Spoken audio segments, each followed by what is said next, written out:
കാവേരിപുരം പച്ചപ്പും ശാന്തതയും നിറഞ്ഞ ഒരു കൊച്ചുഗ്രാമം. അവിടെ കുന്നിൻ ചെരിവിലെ ചെറിയ വീട്ടിൽ അനൂപും അവന്റെ അച്ഛൻ രാഘവനും അമ്മ ദേവിയും സന്തുഷ്ടരായി ജീവിച്ചു പോന്നു. രാഘവൻ 50 വയസ്സിനടുത്ത് പ്രായമുള്ള ഊർജ്ജസ്വലനായ ഒരു മനുഷ്യനായിരുന്നു. ഗ്രാമത്തിലെ എല്ലാവർക്കും പ്രിയങ്കരനായ, എന്തിനും ഏതിനും മുൻപന്തിയിലുണ്ടായിരുന്ന ഒരാൾ. ഒരു സാധാരണ കൂലിപ്പണിക്കാരനായിരുന്നെങ്കിലും തന്റെ അധ്വാനം കൊണ്ട് കുടുംബത്തെ പുലർത്തുന്നതിൽ അദ്ദേഹം അഭിമാനം കൊണ്ടിരുന്നു. അനൂപിനെ നല്ല നിലയിൽ പഠിപ്പിക്കണമെന്നത് അദ്ദേഹത്തിന്റെ വലിയ സ്വപ്നമായിരുന്നു. ദേവി രാഘവന്റെ നിഴൽ പോലെ കൂടെ നിന്ന ഭാര്യ, സ്നേഹവും ക്ഷമയും നിറഞ്ഞ ഒരു വീട്ടമ്മയായിരുന്നു. അനൂപ് അവരുടെ ഏക മകൻ, 22 വയസ്സുകാരൻ. അച്ഛന്റെ അതേ ഊർജ്ജസ്വലതയും അമ്മയുടെ സ്നേഹവും അവനിലുണ്ടായിരുന്നു. ബിരുദ പഠനം പൂർത്തിയാക്കി ഒരു ജോലിയുടെ പുറകെയായിരുന്നു അവൻ. അച്ഛന്റെ കഷ്ടപ്പാടുകൾ കണ്ടു വളർന്നതുകൊണ്ട് എത്രയും പെട്ടെന്ന് ഒരു ജോലി നേടി കുടുംബഭാരം ഏറ്റെടുക്കണമെന്നത് അവന്റെ വലിയ ആഗ്രഹമായിരുന്നു. അച്ഛനും മകനും തമ്മിൽ ഒരു പ്രത്യേക അടുപ്പമുണ്ടായിരുന്നു. വൈകുന്നേരങ്ങളിൽ രാഘവൻ ജോലി കഴിഞ്ഞു വരുമ്പോൾ അനൂപ് ഓടിച്ചെന്ന് അദ്ദേഹത്തിന്റെ കയ്യിൽ നിന്ന് ആഹാരപ്പൊതി വാങ്ങും. പിന്നീട് മുറ്റത്തെ മാവിൻ ചുവട്ടിലിരുന്ന് ലോകകാര്യങ്ങൾ സംസാരിക്കും. രാഘവൻ തന്റെ ചെറുപ്പകാലത്തെ കഥകൾ പറയുമ്പോൾ അനൂപ് അത്ഭുതത്തോടെ കേട്ടിരിക്കും. അനൂപ, ജീവിതത്തിൽ സത്യസന്ധനായിരിക്കണം, ആരെയും ദ്രോഹിക്കരുത്, കഷ്ടപ്പെടുന്നവരെ സഹായിക്കണം, രാഘവൻ എപ്പോഴും പറയുമായിരുന്നു. ആ വാക്കുകൾ അനൂപിന്റെ മനസ്സിൽ ആഴത്തിൽ പതിഞ്ഞിരുന്നു. അങ്ങനെയൊരു സാധാരണ ദിവസം ആ കുടുംബത്തിന്റെ ജീവിതം കീഴ്മേൽ മറിഞ്ഞത് ഒരു നിമിഷാർദ്ധത്തിലാണ്. അന്ന് രാഘവൻ പതിവിലും നേരത്തെ ജോലി കഴിഞ്ഞ് വീട്ടിലെത്തി. ചെറിയൊരു പനിയുണ്ടായിരുന്നെങ്കിലും അദ്ദേഹം അത് കാര്യമാക്കിയില്ല. രാത്രി ഭക്ഷണം കഴിഞ്ഞ് കുളിക്കാനായി ബാത്റൂമിലേക്ക് പോയി. ബാത്റൂമിന്റെ വാതിൽ തുറന്നപ്പോൾ അകത്തുനിന്ന് ഒരു വലിയ ശബ്ദം കേട്ടു. അയ്യോ എന്നൊരു നിലവിളിയും പിന്നാലെ ഒരു വലിയ ഇടിമുഴക്കം പോലെ രാഘവൻ നിലത്തേക്ക് വീഴുന്ന ശബ്ദവും. അനൂപും ദേവിയും ഞെട്ടി. ദേവി അയ്യോ രാഘവ എന്ന് നിലവിളിച്ചുകൊണ്ട് ബാത്റൂമിനടുത്തേക്ക് ഓട്ടി. അനൂപ് ഒരു നിമിഷം സ്തംഭിച്ചു നിന്നെങ്കിലും പെട്ടെന്ന് തന്നെ ബോധം വീണ്ടെടുത്ത് അമ്മയുടെ പിന്നാലെ പാഞ്ഞു. അകത്ത് തറയിൽ മലർന്നടിച്ച് കിടക്കുന്ന അച്ഛനെയാണ് അവർ കണ്ടത്. തലയിടിച്ചു വീണതിന്റെ ആഘാതത്തിൽ നെറ്റിയിൽ നിന്ന് ചോരയൊലിക്കുന്നുണ്ടായിരുന്നു. കാലുകൾ ഒരു വശത്തേക്ക് കോച്ചു വലിച്ചിട്ടിരിക്കുന്നു. ദേവി നിലവിളിച്ചുകൊണ്ട് അദ്ദേഹത്തിന്റെ അരികിലേക്ക് ഓടിച്ചെന്നു. അനൂപ, വേഗം വേഗം ഹോസ്പിറ്റലിൽ കൊണ്ടുപോ, ദേവി കരഞ്ഞുകൊണ്ട് പറഞ്ഞു. അനൂപ് അച്ഛനെ താങ്ങി എഴുന്നേൽപ്പിക്കാൻ ശ്രമിച്ചു. രാഘവൻ വേദന കൊണ്ട് പുളയുന്നുണ്ടായിരുന്നു. മോനെ, എന്റെ കാല്, അദ്ദേഹം ഇടറിയ ശബ്ദത്തിൽ പറഞ്ഞു. അനൂപ് അച്ഛനെ താങ്ങിപ്പിടിച്ച് പുറത്തേക്ക് കൊണ്ടുവന്നു. ദേവി വേഗം തന്നെ അയൽവാസികളെ വിളിച്ചുകൂട്ടി. ഗ്രാമത്തിലെ ഓട്ടോറിക്ഷ ഡ്രൈവറായ സുരേഷ് ഓടിയെത്തി. രാഘവനെ താങ്ങി ഓട്ടോറിക്ഷയിൽ കയറ്റി അടുത്തുള്ള ചെറിയ ആശുപത്രിയിലേക്ക് പാഞ്ഞു. ആശുപത്രിയിലെത്തിയപ്പോൾ ഡോക്ടർ പ്രാഥമിക പരിശോധന നടത്തി. വലതുകാലിന്റെ എല്ലിന് പൊട്ടലുണ്ട്, തലയിലും മുറിവുണ്ട്. പ്രമേഹ രോഗിയാണോ? ഡോക്ടർ ചോദിച്ചു. അതെ ഡോക്ടർ, വർഷങ്ങളായി പ്രമേഹമുണ്ട്, ദേവി പറഞ്ഞു. പ്രമേഹമുള്ളതുകൊണ്ട് മുറിവുകൾ ഉണങ്ങാൻ സമയമെടുക്കും. കാലിന് പ്ലാസ്റ്റർ ഇടണം, തലയിലെ മുറിവ് തുന്നിക്കെട്ടണം, ഒരാഴ്ച നിരീക്ഷണത്തിൽ കിടക്കണം, ഡോക്ടർ നിർദ്ദേശിച്ചു. അനൂപിന്റെയും ദേവിയുടെയും മനസ്സിൽ ഒരു ഭയം പടർന്നു. രാഘവൻ അതുവരെ പ്രമേഹത്തെ അത്ര കാര്യമാക്കിയിരുന്നില്ല. ഗുളികകൾ കഴിക്കുമെങ്കിലും ഭക്ഷണത്തിൽ നിയന്ത്രണമില്ലായിരുന്നു. സാരമില്ല, ഇതൊക്കെ സാധാരണമാണ് എന്ന് പറഞ്ഞ് അദ്ദേഹം ചിരിച്ചുകളയുമായിരുന്നു. എന്നാൽ ഈ വീഴ്ചയോടെ പ്രമേഹം അവരുടെ ജീവിതത്തിൽ ഒരു വില്ലനായി മാറാൻ പോകുകയാണെന്ന് അവർ അറിഞ്ഞിരുന്നില്ല. രാഘവന്റെ കാലിൽ പ്ലാസ്റ്റർ ഇട്ടു, തലയിലെ മുറിവ് തുന്നിക്കെട്ടി, അദ്ദേഹത്തെ റൂമിലേക്ക് മാറ്റി. വേദനസംഹാരികളുടെ മയക്കത്തിൽ രാഘവൻ ഉറങ്ങി. അനൂപും ദേവിയും പരസ്പരം നോക്കി. അവരുടെ കണ്ണുകളിൽ ഒരുതരം നിസ്സഹായത തളം കെട്ടിനിന്നു. ഈ വീഴ്ച അവരുടെ ജീവിതത്തിലെ ഒരു പുതിയ അധ്യായത്തിന്റെ തുടക്കമാണെന്ന് അവർ അറിഞ്ഞിരുന്നില്ല. ദുരിതങ്ങളുടെയും വേദനകളുടെയും ഒരു നീണ്ട അധ്യായം. ആദ്യത്തെ ആഴ്ച ആശുപത്രിയിൽ രാഘവൻ വേദനയിലും മയക്കത്തിലുമായിരുന്നു. അനൂപും ദേവിയും ഊഴമിട്ട് അദ്ദേഹത്തിന് കൂട്ടിരുന്നു. രാഘവന്റെ പ്രമേഹം നിയന്ത്രണവിധേയമല്ലാത്തതുകൊണ്ട് കാലിലെ മുറിവ് ഉണങ്ങാൻ കൂടുതൽ സമയമെടുത്തു. ഡോക്ടർമാർ പലതവണ മുന്നറിയിപ്പ് നൽകി. പ്രമേഹം നിയന്ത്രിച്ചില്ലെങ്കിൽ മുറിവ് പഴുത്ത് വലിയ പ്രശ്നമാകും. ഒരാഴ്ചയ്ക്ക് ശേഷം രാഘവനെ വീട്ടിലേക്ക് കൊണ്ടുവന്നു. കട്ടിലിൽ കിടപ്പായി. അനൂപിന്റെയും ദേവിയുടെയും ജീവിതം രാഘവനെ ചുറ്റിപ്പറ്റി മാത്രം മുന്നോട്ട് നീങ്ങി. അനൂപ് തന്റെ ജോലി അന്വേഷണം താൽക്കാലികമായി നിർത്തിവെച്ചു. അച്ഛനെ ശുശ്രൂഷിക്കുക എന്നതിലായിരുന്നു അവന്റെ മുഴുവൻ ശ്രദ്ധയും. ദിവസങ്ങൾ ആഴ്ചകളായി, ആഴ്ചകൾ മാസങ്ങളായി. രാഘവന്റെ കാലിലെ മുറിവ് ഉണങ്ങിയില്ല. പ്ലാസ്റ്റർ അഴിച്ചു മാറ്റിയപ്പോൾ കണ്ടത് ഉണങ്ങാത്ത ഒരു വലിയ മുറിവാണ്. അതിൽ നിന്ന് ദുർഗന്ധം വമിക്കാൻ തുടങ്ങി.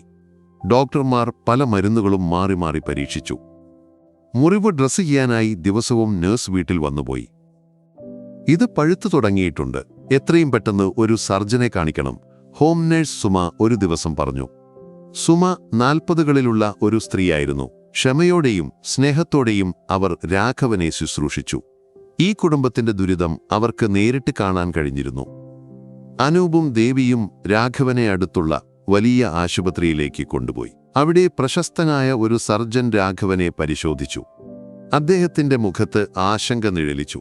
മുറിവ് വളരെ ആഴത്തിൽ പഴുത്തിട്ടുണ്ട്, എല്ലിനെയും ബാധിച്ചിരിക്കുന്നു. പ്രമേഹം നിയന്ത്രിക്കാത്തതുകൊണ്ട് അണുബാധ അതിവേഗം പടർന്നു. ഈ അവസ്ഥയിൽ കാൽ മുറിച്ചുമാറ്റുകയല്ലാതെ വേറെ വഴിയില്ല, ഡോക്ടർ ഗൗരവത്തിൽ പറഞ്ഞു.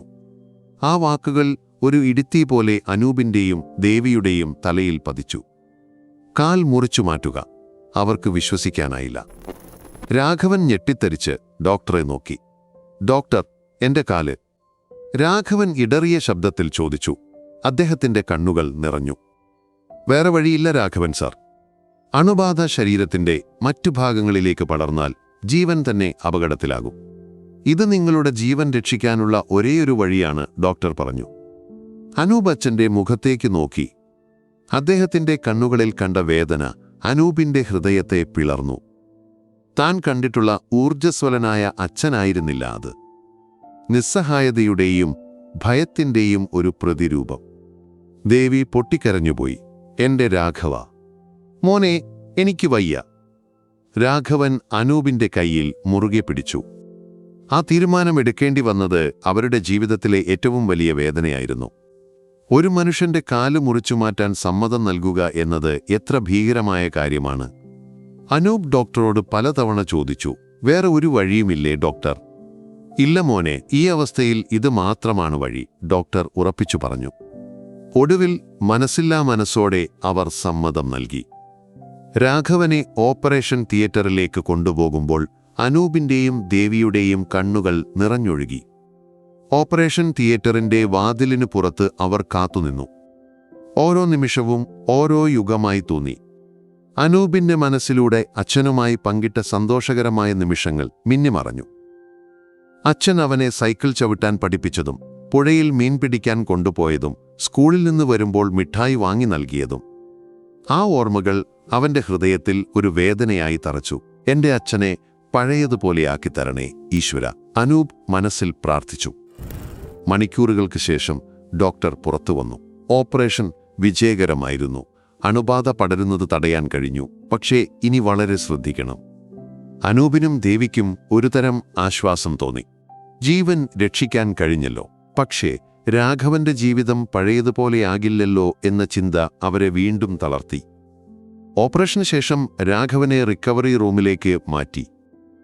ബോധം തെളിഞ്ഞപ്പോൾ രാഘവൻ തന്റെ കാലുകളിലേക്ക് നോക്കി. ഒരു കാല് അവിടെയില്ല. ആ യാഥാർത്ഥ്യം അദ്ദേഹത്തെ വല്ലാതെ ഉലച്ചു. എന്റെ കാലെവിടെ? രാഘവൻ നിലവിളിച്ചു. ആ നിലവിളി അനൂപിന്റെയും ദേവിയുടെയും ഹൃദയത്തിൽ ഒരു മുറിവുണ്ടാക്കി. അച്ഛാ, സാരമില്ല, ജീവൻ രക്ഷിക്കാൻ വേണ്ടിയായിരുന്നു, അനൂപച്ഛന്റെ കയ്യിൽ പിടിച്ചുകൊണ്ടു പറഞ്ഞു. അവന്റെ ശബ്ദമിടറി. ജീവിച്ചിട്ടെന്തിനാ മോനെ? ഒരു കാലില്ലാതെ ഞാൻ എങ്ങനെ ജീവിക്കും? ഞാനൊരു ഭാരമായില്ലേ നിങ്ങൾക്ക്? രാഘവൻ കരഞ്ഞുകൊണ്ട് ചോദിച്ചു. അദ്ദേഹത്തിന്റെ കണ്ണുകളിൽ നിസ്സഹായതയും നിരാശയും നിറഞ്ഞുനിന്നു. അങ്ങനെ പറയരുത് അച്ഛാ. അച്ഛൻ ഞങ്ങൾക്ക് ഭാരമല്ല, അച്ഛൻ ഞങ്ങളുടെ ജീവനാണ്, ദേവി രാഘവന്റെ തലോടിക്കൊണ്ട് പറഞ്ഞു. അവരുടെ കണ്ണുകളും നിറഞ്ഞൊഴുകി. രാഘവന്റെ മാനസികാവസ്ഥ ഓരോ ദിവസവും വഷളായിക്കൊണ്ടിരുന്നു. ഒരു കാലില്ലാത്ത ജീവിതം അദ്ദേഹത്തിന് താങ്ങാവുന്നതിലും അപ്പുറമായിരുന്നു. ഊർജ്ജസ്വലനായിരുന്ന ഒരു മനുഷ്യൻ പെട്ടെന്നൊരു കട്ടിലിൽ ഒതുങ്ങിക്കൂടേണ്ടി വന്നപ്പോൾ അദ്ദേഹം തകർന്നുപോയി. രാത്രികളിൽ അദ്ദേഹം ഉറങ്ങാതെ നിലവിളിച്ചു, "എന്നെ ഒന്ന് കൊന്നു തരുമോ? എനിക്കിനി വയ്യ ഈ വേദന സഹിക്കാൻ." ആ വാക്കുകൾ അനൂപിന്റെ ഹൃദയത്തിൽ ഒരു കനലായി എരിഞ്ഞു. താൻ സ്നേഹിക്കുന്ന അച്ഛൻ വേദന കൊണ്ട് പുളയുന്നത് കാണാൻ അവന് കഴിഞ്ഞില്ല. ആശുപത്രിയിൽ നിന്ന് വീട്ടിലേക്ക് മടങ്ങിയെത്തിയപ്പോഴും രാഘവന്റെ അവസ്ഥയ്ക്ക് മാറ്റമുണ്ടായില്ല. വീടിന്റെ 4 ചുവരുകൾക്കുള്ളിൽ അദ്ദേഹം കൂടുതൽ ഒറ്റപ്പെട്ടു. കാലില്ലാത്തതുകൊണ്ട് എഴുന്നേൽക്കാനോ നടക്കാനോ കഴിഞ്ഞില്ല. എല്ലാ കാര്യങ്ങൾക്കും അനൂപിനെയും ദേവിയെയും ആശ്രയിക്കേണ്ടി വന്നു. അനൂപ് തന്റെ ജീവിതം പൂർണ്ണമായും അച്ഛനുവേണ്ടി മാറ്റിവെച്ചു. രാവിലെ എഴുന്നേറ്റ് അച്ഛനെ ശുചീകരിക്കുക, മരുന്ന് കൊടുക്കുക, ഭക്ഷണം കൊടുക്കുക, മുറിവ് ഡ്രസ്സ് ചെയ്യുക. ഇതായിരുന്നു അവന്റെ ദിനചര്യ.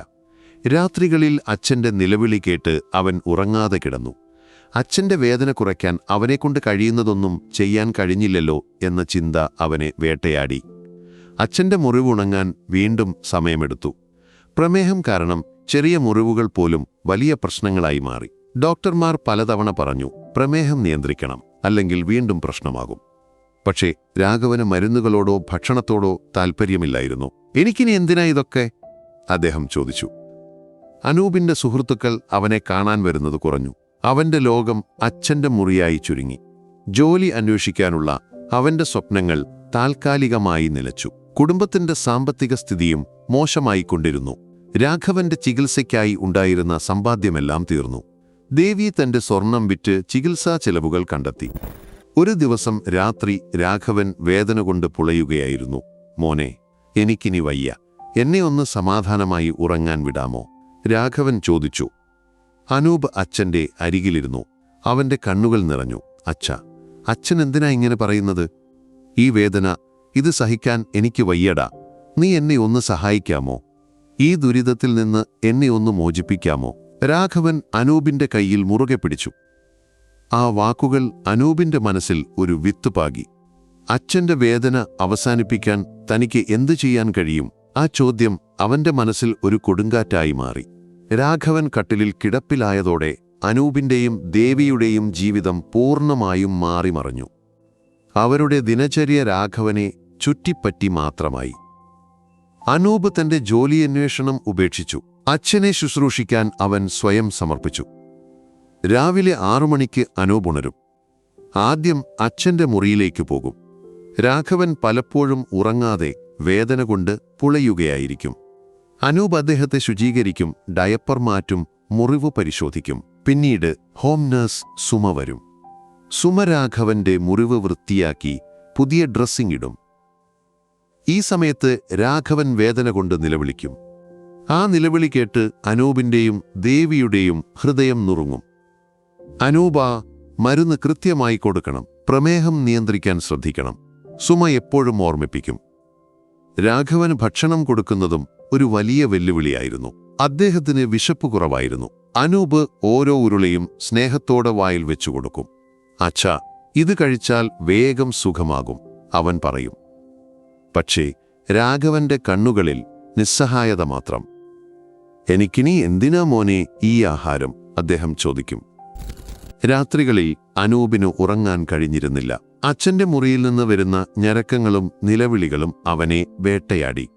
അച്ഛന്റെ വേദന കുറയ്ക്കാൻ അവനെക്കൊണ്ട് ഒന്നും ചെയ്യാൻ കഴിയുന്നില്ലല്ലോ എന്ന ചിന്ത അവനെ വല്ലാതെ വിഷമിപ്പിച്ചു. ചിലപ്പോൾ അവൻ അച്ഛന്റെ അരികിലിരുന്ന് അദ്ദേഹത്തിന്റെ കയ്യിൽ പിടിച്ചിരിക്കും. രാഘവൻ മയങ്ങുമ്പോൾ അനൂപ് പതിയെ അദ്ദേഹത്തിന്റെ നെറ്റിയിൽ തലോടും. ദേവിയും കഷ്ടപ്പാടിലായിരുന്നു. ഭർത്താവിന്റെ വേദനയും മകന്റെ ത്യാഗവും അവരെ തളർത്തി. രാഘവനെ ശുശ്രൂഷിക്കുന്നതിനിടയിൽ സ്വന്തം ആരോഗ്യം പോലും അവർ മറന്നു. രാത്രികളിൽ മകനെ നോക്കി അവർ കരയും. "മോനെ, നീ ഇങ്ങനെ ഉറക്കമിളച്ചാൽ എങ്ങനെയാ?" "സാരമില്ല അമ്മേ, അച്ഛനല്ലേ," അനൂപ് പറയും. കുടുംബത്തിന്റെ സാമ്പത്തിക സ്ഥിതിയും വഷളായിക്കൊണ്ടിരുന്നു. രാഘവന്റെ ചികിത്സയ്ക്കായി ഉണ്ടായിരുന്ന സമ്പാദ്യമെല്ലാം തീർന്നു. ദേവി തന്റെ സ്വർണം വിറ്റ് ചികിത്സാ ചെലവുകൾ കണ്ടെത്തി. അനൂപിന്റെ സുഹൃത്തുക്കൾ അവനെ കാണാൻ വരുന്നത് കുറഞ്ഞു. അവന്റെ ലോകം അച്ഛന്റെ മുറിയായി ചുരുങ്ങി. പുറം ലോകവുമായി അവന് ബന്ധമില്ലാതായി. ഒരു ദിവസം അവന്റെ കോളേജ് സുഹൃത്ത് വിപിൻ അവനെ കാണാൻ വന്നു. "അനൂപ, നിനക്കൊരു ജോലി കിട്ടിയെന്ന് കേട്ടു. അഭിനന്ദനങ്ങൾ." അനൂപ് ചിരിച്ചു. ഏയ്, എനിക്ക് ജോലി കിട്ടിയിട്ടില്ല വിപിൻ. അച്ഛന് വയ്യാതെ കിടക്കുകയാണ്. എനിക്ക് ജോലിക്ക് പോകാൻ കഴിയില്ല. വിപിൻ അനൂപിന്റെ അവസ്ഥ മനസ്സിലാക്കി. സാരമില്ല അനൂപ, എല്ലാം ശരിയാകും. നിനക്ക് എന്ത് സഹായം വേണമെങ്കിലും എന്നോട് പറയാൻ മടിക്കരുത്. വിപിൻ പോയപ്പോൾ അനൂപിന് വല്ലാത്ത വിഷമം തോന്നി. തന്റെ സ്വപ്നങ്ങളെല്ലാം ഇങ്ങനെ തകർന്നു പോയല്ലോ. പക്ഷേ അച്ഛനെ ഈ അവസ്ഥയിൽ ഉപേക്ഷിച്ചു പോകാൻ അവന് കഴിഞ്ഞില്ല. രാഘവന്റെ ആരോഗ്യനില ഓരോ ദിവസവും വഷളായിക്കൊണ്ടിരുന്നു. പുതിയ മുറിവുകൾ ഉണ്ടായില്ലെങ്കിലും പഴയ മുറിവ് ഉണങ്ങാതെ പഴുത്ത് ദുർഗന്ധം വമിക്കാൻ തുടങ്ങി. രാഘവന്റെ ശരീരം ക്ഷയിച്ചു. അദ്ദേഹത്തിന്റെ കണ്ണുകളിൽ ജീവനില്ലാത്ത ഒരുതരം ശൂന്യത തളം കെട്ടി നിന്നു. ഞാനൊരു ശല്യമാണോ? രാഘവൻ ഇടയ്ക്കിടെ ചോദിക്കും.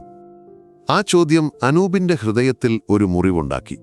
അച്ഛൻ തനിക്ക് ഭാരമല്ലെന്ന് അവന് ഉറപ്പായിരുന്നു. പക്ഷേ അച്ഛൻ അനുഭവിക്കുന്ന വേദന അവന്റെ മനസ്സിനെ വല്ലാതെ ഉലച്ചു. ഈ ദുരിതത്തിൽ നിന്ന് അച്ഛനെ എങ്ങനെ രക്ഷിക്കും? ആ ചോദ്യം അവന്റെ മനസ്സിൽ ഒരു അഗ്നിപർവ്വതം പോലെ തിളച്ചുമറിഞ്ഞു. രാഘവന്റെ ജീവിതം കട്ടിലിൽ ഒതുങ്ങിയിട്ട് മാസങ്ങൾ പലത് കഴിഞ്ഞിരുന്നു. അദ്ദേഹത്തിന്റെ ശരീരം ക്ഷയിച്ചു, മനസ്സ് തകർന്നു. പ്രമേഹം കാരണം മുറിവുകൾ ഉണങ്ങാത്തത് ഒരു വലിയ വെല്ലുവിളിയായി തുടർന്നു. അനൂപും ദേവിയും രാവും പകലും അദ്ദേഹത്തിന് കൂട്ടിരുന്നു. അവരുടെ ഉറക്കം നഷ്ടപ്പെട്ടു, ആരോഗ്യം ക്ഷയിച്ചു. ഒരു ദിവസം രാത്രി രാഘവൻ കട്ടിലിൽ കിടന്നു തിരിഞ്ഞപ്പോൾ അദ്ദേഹത്തിന്റെ കാൽമുട്ട് കട്ടിലിന്റെ അരികിൽ തട്ടി. ഒരു ചെറിയ പോറൽ, സാധാരണഗതിയിൽ അത്ര കാര്യമാക്കാത്ത ഒരു മുറിവ്. പക്ഷേ പ്രമേഹരോഗിയായ രാഘവനെ സംബന്ധിച്ചിടത്തോളം അത് ഒരു വലിയ വിപത്തായിരുന്നു. അയ്യോ, മുറിഞ്ഞു, രാഘവൻ വേദനയോടെ പറഞ്ഞു. അനൂപ് ഓടിച്ചെന്നു നോക്കി. ചെറിയൊരു പോറൽ. അവൻ ഉടൻ തന്നെ മുറിവ് വൃത്തിയാക്കി മരുന്ന് വെച്ച് കെട്ടി. സാരമില്ല അച്ഛാ, ഇത് വേഗം ഉണങ്ങും, അവൻ ആശ്വസിപ്പിച്ചു. പക്ഷേ പ്രമേഹം വില്ലനായി വീണ്ടും രംഗപ്രവേശം ചെയ്തു.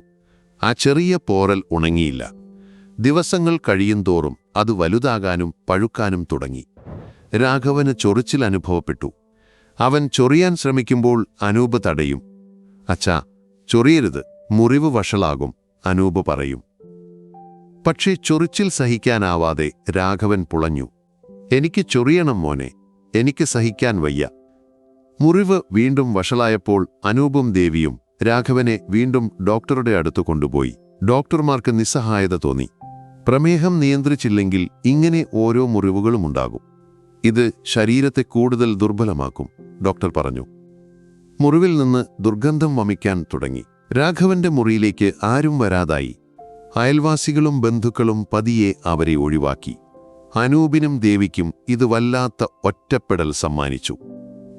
രാഘവന്റെ വേദനയുടെ തീവ്രത ഓരോ ദിവസവും വർദ്ധിച്ചുകൊണ്ടിരുന്നു. രാത്രികളിൽ അദ്ദേഹം ഉറങ്ങാതെ നിലവിളിച്ചു. എനിക്കിനി വയ്യ, എന്നെ ഒന്ന് കൊന്നുതരുമോ? ഈ വേദന സഹിക്കാൻ എനിക്ക് വയ്യ. അനൂപ് അച്ഛന്റെ അരികിലിരുന്ന് അദ്ദേഹത്തിന്റെ കയ്യിൽ പിടിക്കും. അവന്റെ കണ്ണുകൾ നിറഞ്ഞൊഴുകും. താൻ സ്നേഹിക്കുന്ന അച്ഛൻ ഇങ്ങനെ വേദനിക്കുന്നത് കാണാൻ അവന് കഴിഞ്ഞില്ല. അച്ഛന്റെ വാക്കുകൾ അവന്റെ മനസ്സിൽ ഒരു ഭീകരമായ ചിന്തയ്ക്ക് തുടക്കമിട്ടു. അച്ഛനെ ഈ വേദനയിൽ നിന്ന് രക്ഷിക്കാൻ തനിക്ക് എന്തു ചെയ്യാൻ കഴിയും? ഒരു രാത്രി രാഘവൻ വേദന കൊണ്ട് പുളയുകയായിരുന്നു. മോനെ, എനിക്കിനി വയ്യ, എന്നെ ഒന്ന് സമാധാനമായി ഉറങ്ങാൻ വിടാമോ? രാഘവൻ വീണ്ടും ചോദിച്ചു. അനൂപിന്റെ കണ്ണുകൾ നിറഞ്ഞു. അവന്റെ ഹൃദയം നുറുങ്ങി. അച്ഛന്റെ മുഖത്ത് വേദനയുടെയും നിസ്സഹായതയുടെയും ഒരു ഭീകരരൂപം അവൻ കണ്ടു. ഈ വേദനയിൽ നിന്ന് അച്ഛനെ മോചിപ്പിക്കാൻ തനിക്ക് എന്ത് ത്യാഗവും ചെയ്യാൻ അവൻ തയ്യാറായിരുന്നു. അവന്റെ മനസ്സിൽ ഒരു ഭീകരമായ ചിന്ത മിന്നിമറഞ്ഞു. അച്ഛന്റെ വേദന അവസാനിപ്പിക്കാൻ ഒരു വഴി. അവനത് ചെയ്യാൻ തയ്യാറാണോ? ആ ചോദ്യം അവന്റെ മനസ്സിൽ ഒരു കൊടുങ്കാറ്റായി മാറി. അവൻ കട്ടിലിൽ നിന്ന് പതിയെ എഴുന്നേറ്റു. അവന്റെ കണ്ണുകൾ മുറിയിലെ മേശപ്പുറത്തിരുന്ന തൂവാലയിൽ ഉടക്കി. കാവേരിപുരത്തെ ആ വീട്ടിൽ ആ രാത്രി ഇരുട്ട് കട്ടപിടിച്ചു നിന്നു. പുറത്ത് നേരിയ നിലാവെളിച്ചമുണ്ടായിരുന്നെങ്കിലും രാഘവന്റെ മുറിയിൽ വേദനയുടെയും നിരാശയുടെയും ഇരുട്ട് തളം കെട്ടി നിന്നു. രാഘവൻ കട്ടിലിൽ കിടന്ന് വേദന കൊണ്ട് പുളയുകയായിരുന്നു. അദ്ദേഹത്തിന്റെ ഞരക്കങ്ങളും ഇടയ്ക്കിടെയുള്ള നിലവിളികളും മുറിയിൽ മുഴങ്ങി. അനൂപ് അച്ഛന്റെ അരികിലിരുന്ന് അദ്ദേഹത്തിന്റെ കയ്യിൽ പിടിച്ചിരുന്നു. അവന്റെ കണ്ണുകൾ ഉറക്കമില്ലായ്മയും ദുരിതവും കാരണം ചുവന്ന് കലങ്ങിയിരുന്നു. മോനെ, എനിക്കിനി വയ്യ, ഈ വേദന സഹിക്കാൻ എനിക്ക് വയ്യടാ, രാഘവൻ ഇടറിയ ശബ്ദത്തിൽ പറഞ്ഞു. അദ്ദേഹത്തിന്റെ കണ്ണുകളിൽ നിന്ന് കണ്ണുനീർ ധാരധാരയായി ഒഴുകി. എന്നെ ഒന്ന് സമാധാനമായി ഉറങ്ങാൻ വിടാമോ? ഈ നരകത്തിൽ നിന്ന് എന്നെ ഒന്ന് മോചിപ്പിക്കാമോ? ആ വാക്കുകൾ അനൂപിന്റെ ഹൃദയത്തിൽ ഒരു കനൽ പോലെ ഇരിഞ്ഞു. താൻ സ്നേഹിക്കുന്ന അച്ഛൻ ഇങ്ങനെ വേദനിക്കുന്നത് കാണാൻ അവന് കഴിഞ്ഞില്ല. ഒരു നിമിഷം അവന്റെ മനസ്സിലൂടെ അച്ഛനുമായി പങ്കിട്ട സന്തോഷകരമായ നിമിഷങ്ങൾ മിന്നിമറഞ്ഞു. അച്ഛൻ അവനെ സൈക്കിൾ ചവിട്ടാൻ പഠിപ്പിച്ചതും പുഴയിൽ മീൻ പിടിക്കാൻ കൊണ്ടുപോയതും സ്കൂളിൽ നിന്ന് വരുമ്പോൾ മിഠായി വാങ്ങി നൽകിയതും. ആ ഓർമ്മകൾ അവന്റെ ഹൃദയത്തിൽ ഒരു വേദനയായി തറച്ചു. അച്ഛാ, അച്ഛൻ എന്തിനാ ഇങ്ങനെ പറയുന്നത്? അനൂപ് ചോദിച്ചു. അവന്റെ ശബ്ദം ഇടറി. എനിക്കിനി വയ്യടാ. ഞാനൊരു ഭാരമായില്ലേ നിങ്ങൾക്ക്? എന്നെ ഒന്ന് കൊന്നു തരുമോ? എനിക്ക് സമാധാനമായി മരിക്കണം, രാഘവൻ യാചിച്ചു. അനൂപിന്റെ മനസ്സിൽ ഒരു ഭീകരമായ ചിന്ത മിന്നിമറഞ്ഞു. അച്ഛന്റെ വേദന അവസാനിപ്പിക്കാൻ ഒരു വഴി. അവനത് ചെയ്യാൻ തയ്യാറാണോ? ആ ചോദ്യം അവന്റെ മനസ്സിൽ ഒരു കൊടുങ്കാറ്റായി മാറി. അവൻ കട്ടിലിൽ നിന്ന് പതിയെ എഴുന്നേറ്റു. അവന്റെ കണ്ണുകൾ മുറിയിലെ മേശപ്പുറത്തിരുന്ന തൂവാലയിൽ ഉടക്കി. അവൻ പതിയെ ആ തൂവാല കൈയിലെടുത്തു. അവന്റെ കൈകൾ വിറച്ചു. ഹൃദയം അതിവേഗം മിടിച്ചു. ഇത് താൻ ചെയ്യാൻ പോകുന്ന ഏറ്റവും വലിയ കാര്യമാണോ, അതോ ഏറ്റവും വലിയ തെറ്റാണോ? അവന്റെ മനസ്സ് അവനോട് പല ചോദ്യങ്ങളും ചോദിച്ചു. അച്ഛനോടുള്ള സ്നേഹം, അദ്ദേഹത്തിന്റെ വേദന, തന്റെ നിസ്സഹായത. ഈ ചിന്തകൾ അവന്റെ മനസ്സിൽ ഒരു യുദ്ധം സൃഷ്ടിച്ചു. അച്ഛാ, അനൂപ് ഇടറിയ ശബ്ദത്തിൽ വിളിച്ചു. രാഘവൻ കണ്ണുകൾ തുറന്നു. അദ്ദേഹത്തിന്റെ കണ്ണുകളിൽ ഒരുതരം പ്രതീക്ഷയും ഭയവും ഒരുമിച്ചുണ്ടായിരുന്നു. മോനെ, നീ എന്നെ സഹായിക്കുമോ? അനൂപ് ഒരു നിമിഷം കണ്ണടച്ചു. അവന്റെ മനസ്സിൽ അച്ഛന്റെ പഴയ രൂപം തെളിഞ്ഞുവന്നു. ഊർജ്ജസ്വലനായ, ചിരിക്കുന്ന ജീവിതം ആഘോഷിക്കുന്ന രാഘവൻ. ആ രൂപം അവന്റെ മനസ്സിൽ നിന്ന് മാഞ്ഞുപോയി. പകരം വേദന കൊണ്ട് പുളയുന്ന നിസ്സഹായനായ ഒരു മനുഷ്യന്റെ രൂപം തെളിഞ്ഞുവന്നു. അനൂപ് തൂവാല രാഘവന്റെ മുഖത്തേക്ക് പതിയെ വെച്ചു. അവന്റെ കൈകൾ വിറച്ചു. രാഘവൻ ഒരു നിമിഷം ഞെട്ടിയെങ്കിലും പിന്നീട് കണ്ണുകൾ അടച്ചു. ഒരുതരം സമാധാനം അദ്ദേഹത്തിന്റെ മുഖത്ത് തെളിഞ്ഞുവന്നു. അനൂപ് തൂവാല രാഘവന്റെ മൂക്കിലും വായിലും അമർത്തിപ്പിടിച്ചു. രാഘവൻ ഒരു നിമിഷം പിടഞ്ഞു. അവന്റെ കണ്ണുകൾ നിറഞ്ഞൊഴുകി. അച്ഛാ, എനിക്ക് നിങ്ങളെ വേദനിപ്പിക്കാൻ കഴിയില്ല, അവൻ മനസ്സിൽ പറഞ്ഞു. പക്ഷേ അച്ഛന്റെ വേദന അവസാനിപ്പിക്കാൻ ഇതല്ലാതെ വേറെ വഴിയില്ലെന്ന് അവന് തോന്നി. അവന്റെ കൈകൾ മുറുകെ പിടിച്ചു. രാഘവന്റെ ശരീരം പതിയെ ശാന്തമായി. അദ്ദേഹത്തിന്റെ ശ്വാസം നിലച്ചു. അനൂപ് തൂവാല മാറ്റി. രാഘവൻ ശാന്തമായി ഉറങ്ങുകയായിരുന്നു. അദ്ദേഹത്തിന്റെ മുഖത്ത് വേദനയുടെ ഒരു കണിക പോലും ഉണ്ടായിരുന്നില്ല. ഒരുതരം സമാധാനം തളം കെട്ടി നിന്നു. അനൂപിന്റെ കണ്ണുകളിൽ നിന്ന് കണ്ണുനീർ ധാരധാരയായി ഒഴുകി.